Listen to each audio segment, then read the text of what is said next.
Going on, guys? Fast cars, fast money. We're talking about the throwback weekend at Darlington. It's one of my favorite weekends of the year.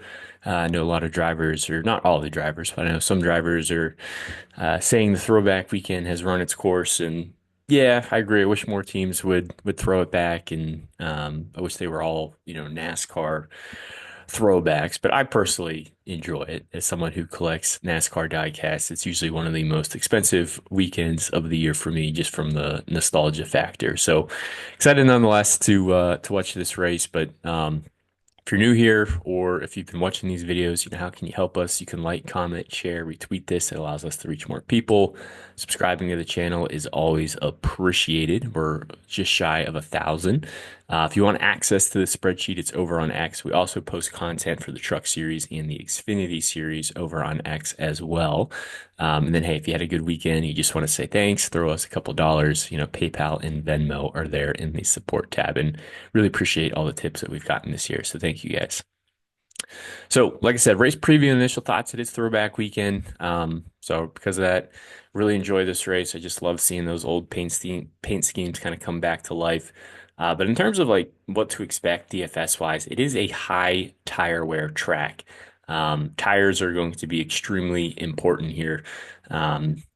Even a couple of laps make a big difference with how much this track eats tires. So tire management is really important, kind of similar to Homestead, last weekend, or, a couple of weekends ago, I guess that was. But, the last six races here really are what I'm looking at. How are drivers doing here in the next gen era? I'm looking at practice, I'm looking at qualifying, and then other similar tracks. We've got a 400 lap race. I think it's like 290 something laps. So relatively your standard kind of DFS build. You probably want two lap leaders, I would say, maybe some good value, place differential hybrid, lap leader, fast lap type of getters, and then trying to find some good value that down there at the bottom of the slate.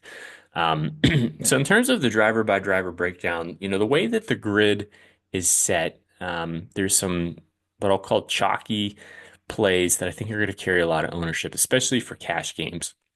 So where it becomes interesting is on the tournament side.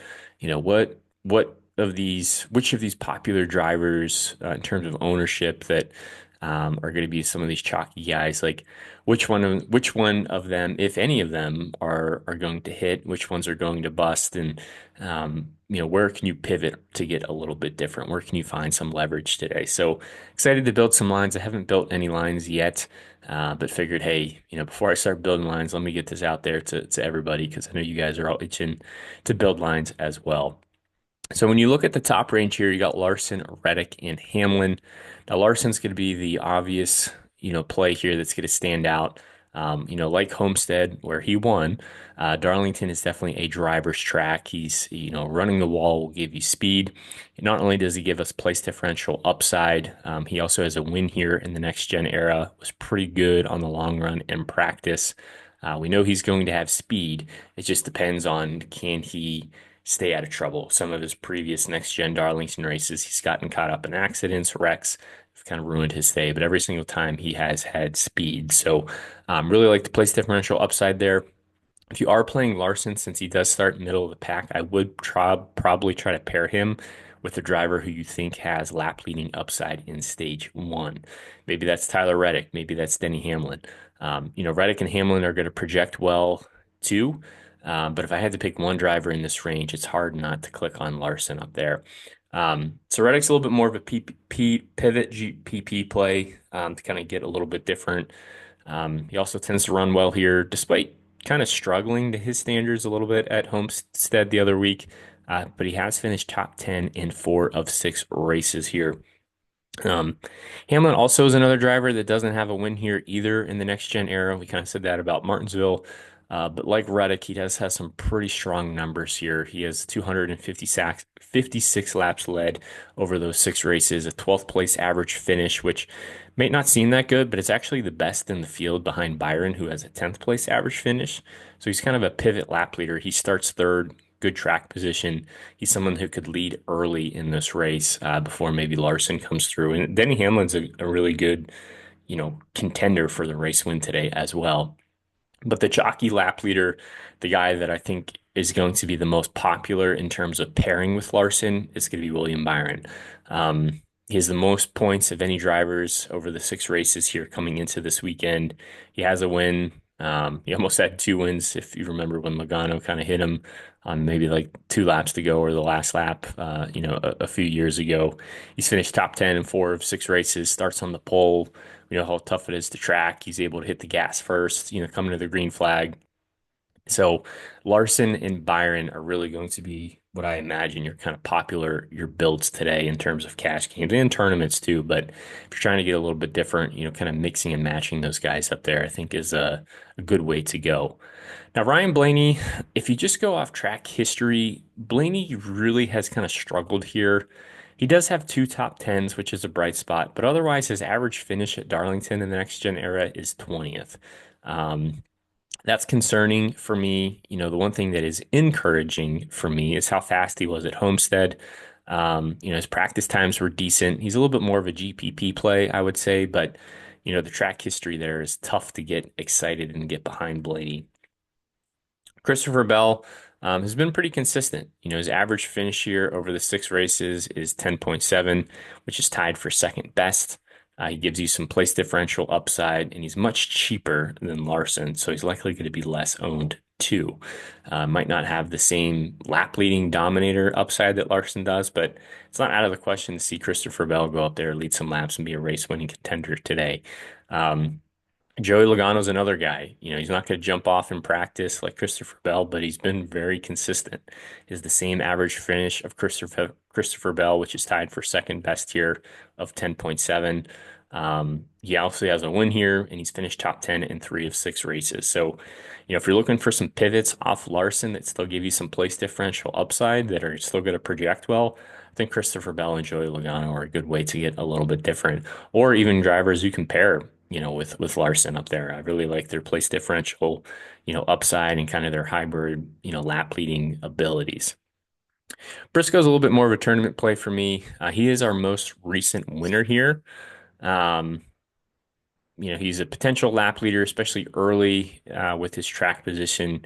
Should be lower owned than Byron. Hamlin and Priest are all kind of start up there around here, around this range, but you really need dominator points out of him. So it's a little bit more of a tournament play for me if you're building multiple lines. Elliott, I feel like I've been saying this every week about him. He's okay. He hasn't led any laps here over the six races, which is a concern, but his average finish is pretty good, relatively speaking, of 12.5. So, he's in the player pool. I'm not really expecting much out of him or really for him to contend for the win, but I think a top 10 finish is very doable for him today. Kyle's been really tough to play these past couple of seasons. He starts eighth, which is tough, not really giving us a lot of place differential upside. His practice times were decent, good qualifying effort, but his average finish here is 18.3 in the next gen era. So again, a tough driver to kind of get behind and get excited about. Um, Ross, on the other hand, he gives us some place differential upside, just like Alex Bowman. Ross also has two top 10 finishes here over those six races, an average finish of 16.7, suggesting that he's going to move forward. It's going to be pretty popular, with his history and his track position, but also his price tag makes him a little bit easier to fit into lines. Bubba's pretty strong here as well. He's also having a great season. So if you like momentum, he ran really well at Homestead, which is kind of a similar track in terms of the tires, the driving style, the track conditions. And over the six races here, Bubba has an average finish of 11.8. He's finished in the top 10 four of six races. I think he has fast lap, lap leading upside. So I really like his tournament upside today. And a lot of people are, when you get down in this range, a lot of people are going to click on Chastain or going to click on Bowman because of the safety that they have. But Bubba Wallace has the most dominator upside, I would say, of these three plays. Bowman's another guy, he gives us a little bit more place differential upside than Chastain. He's a little bit cheaper. He's a little easier to fit in the lines. He hasn't been as good as Ross here, but he's not like he's been bad by any means. So, kind of a safer cash games option.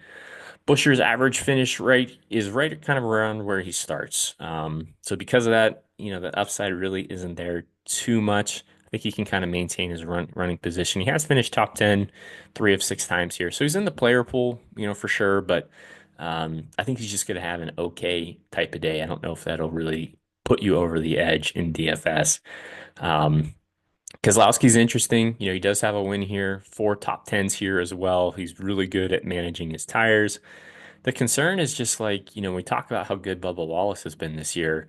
Well, Brad Keselowski has not been very good this year. This team has just been struggling. They've been more of a second half of the field type of team, not really seeing the same type of race pace or finishes or speed out of this car that you would typically expect.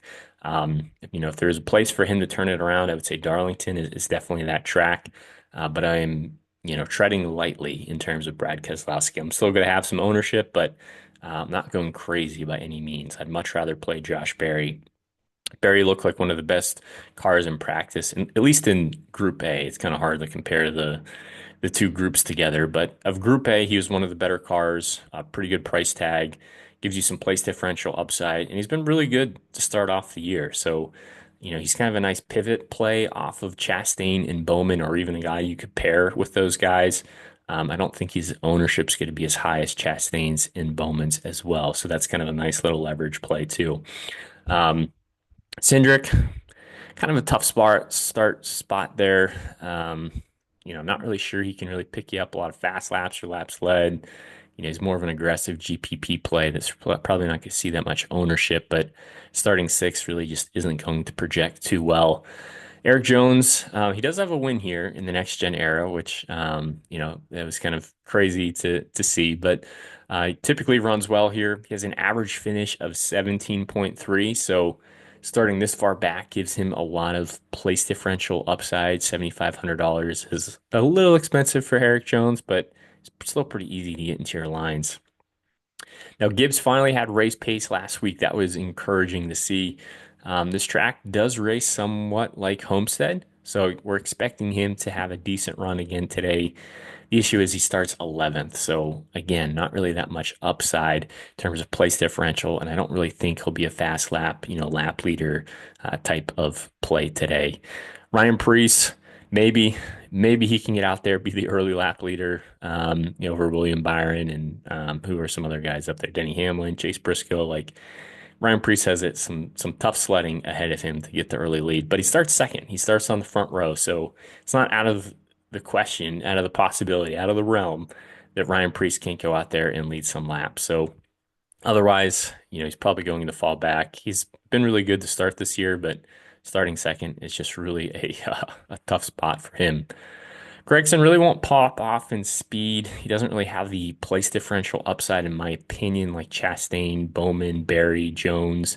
But he's also significantly cheaper than all those plays too. So if you can't afford those guys, or if you have two drivers left and you like your combination of drivers of like Gregson and someone else versus one of those other guys and more of a guy lower on the slate, I don't mind him. He's in the player pool, but again, not really going to have a ton of ownership to him.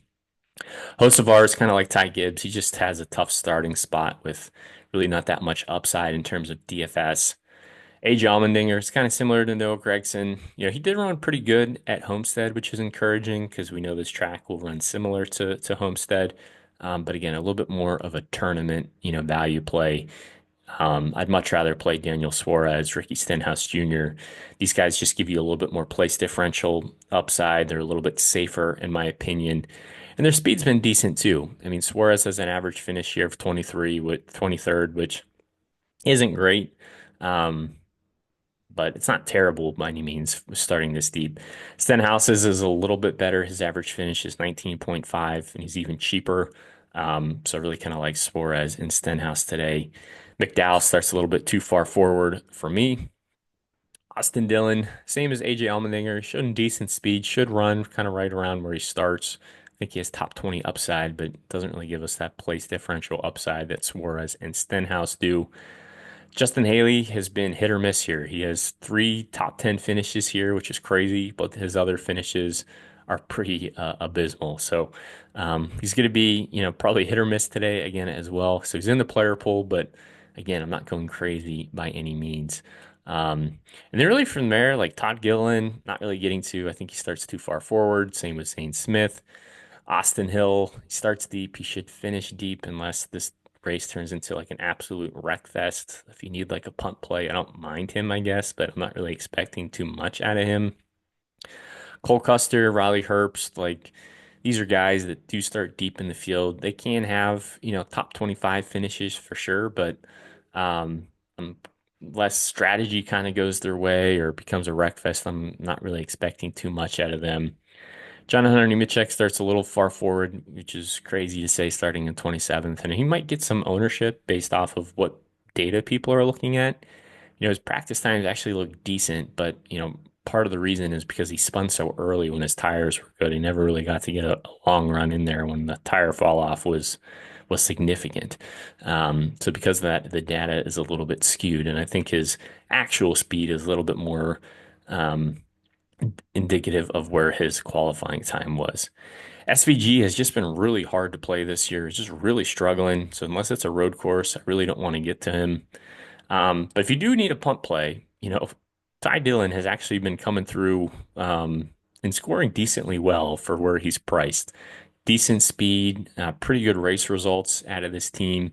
So if you need a punt play down here, from $6,100 on down, Ty Dillon's going to be my favorite guy to go to, especially if it allows you to pay up for some of these other guys up here. And then I'm not really getting to Cody Ware or JJ Yaley today. So that's going to do it for the Darlington Throwback Cup Series video. Thank you guys, as always, for the support. Hope you guys have a great DFS day, and I'll catch you next week.